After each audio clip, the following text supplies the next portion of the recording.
കുമ്പളങ്ങ ഉണ്ടെങ്കിൽ നമുക്ക് വേറിട്ട രുചിയിലൊരു കുമ്പളങ്ങ മസാല കറി ചെയ്ത് നോക്കാം. അപ്പോൾ ഇതിന് വേണ്ടിയിട്ട് നമ്മളൊരു പാൻ ചൂടാകാൻ വേണ്ടി വെച്ചിട്ടുണ്ട്. ആദ്യം നമ്മൾ ചെയ്യുന്നത് തേങ്ങ വറുത്തെടുക്കുകയാണ്. തേങ്ങ വറുത്തരച്ചിട്ടാണ് നമ്മൾ ഈ ഒരു കറി ചെയ്യുന്നത്. ഇതിന് വേണ്ടിയിട്ട് ഓയിൽ ഒഴിച്ചിട്ടുണ്ട്. അതിലേക്ക് ചെറിയ ഉള്ളി ആഡ് ചെയ്ത് കൊടുക്കുക. ചെറിയ ഉള്ളിയുടെ ഒപ്പം തന്നെ ഇഞ്ചി വെളുത്തുള്ളി കൂടി ആഡ് ചെയ്ത് കൊടുക്കുക. ഇത് നന്നായിട്ടൊന്ന് വഴറ്റിയെടുക്കേണ്ടതാണ്.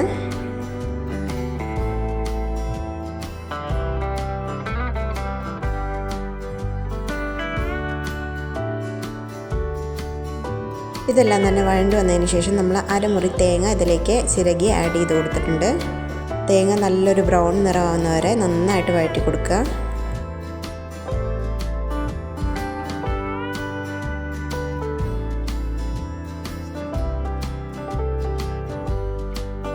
നല്ലൊരു ഫ്ലേവറിന് വേണ്ടിയിട്ട് നമുക്ക് അല്പം കറിവേപ്പില കൂടി ഇതിലേക്ക് ആഡ് ചെയ്ത് കൊടുക്കാവുന്നതാണ്.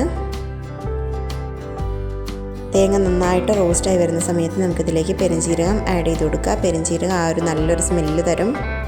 അതേപോലെ തന്നെ നല്ലൊരു ടേസ്റ്റും ഈ ഒരു കറിക്ക് നൽകുന്നുണ്ട്. അപ്പോൾ ഇതെല്ലാം കൂടി നന്നായിട്ടൊന്ന് വഴറ്റി കൊടുക്കുക.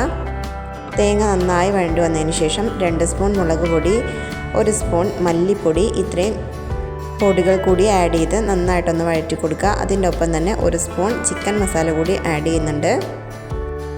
അതിനുശേഷം നല്ലതുപോലെ ഇതെല്ലാം കൂടി ഒന്ന് വഴറ്റി കൊടുക്കുക. പൊടികൾ ആഡ് ചെയ്യുന്ന സമയത്ത് തീ സിമ്മിലിടാൻ മറക്കാണ്ടിരിക്കുക. അപ്പോൾ നമ്മുടെ തേങ്ങ നന്നായി വറുത്ത് വന്നിട്ടുണ്ട്. ഇനി നമുക്ക് കുമ്പളങ്ങ വേവിക്കാൻ വേണ്ടി വെക്കാം.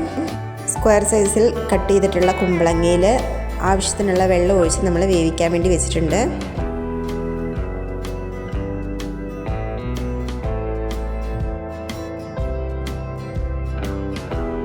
നമ്മുടെ കുമ്പളങ്ങ പകുതി വേവായിട്ടുണ്ട്. ഈ സമയം നമ്മൾ തക്കാളി കൂടി ഇതിലേക്ക് ആഡ് ചെയ്ത് കൊടുക്കുക. 2 തക്കാളിയാണ് ഞാനിവിടെ എടുത്തിട്ടുള്ളത്. അല്പം ഉപ്പും മഞ്ഞൾപ്പൊടിയും കൂടി ആഡ് ചെയ്ത് അടച്ച് വെച്ച് ഒരു 10 മിനിറ്റ് വേവിക്കുകയാണെന്നുണ്ടെങ്കിൽ നമ്മുടെ കുമ്പളങ്ങയും തക്കാളിയും നല്ലതുപോലെ കുക്കായി വന്നിട്ടുണ്ടാവും.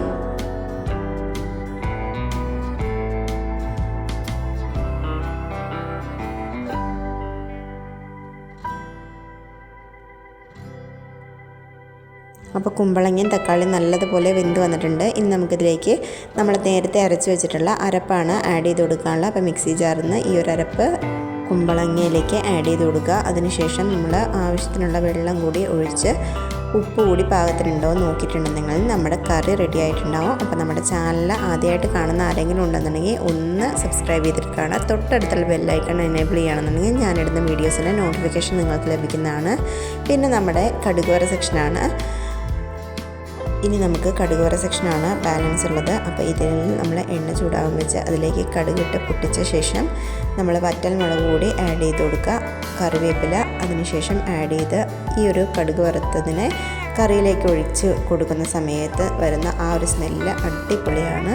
അപ്പോൾ നമ്മുടെ ചാനൽ ഇഷ്ടമാണെന്നുണ്ടെങ്കിൽ ലൈക്ക് ചെയ്യുക, ഷെയർ ചെയ്യുക, കമൻറ്റ്സ് അറിയിക്കുക. താങ്ക്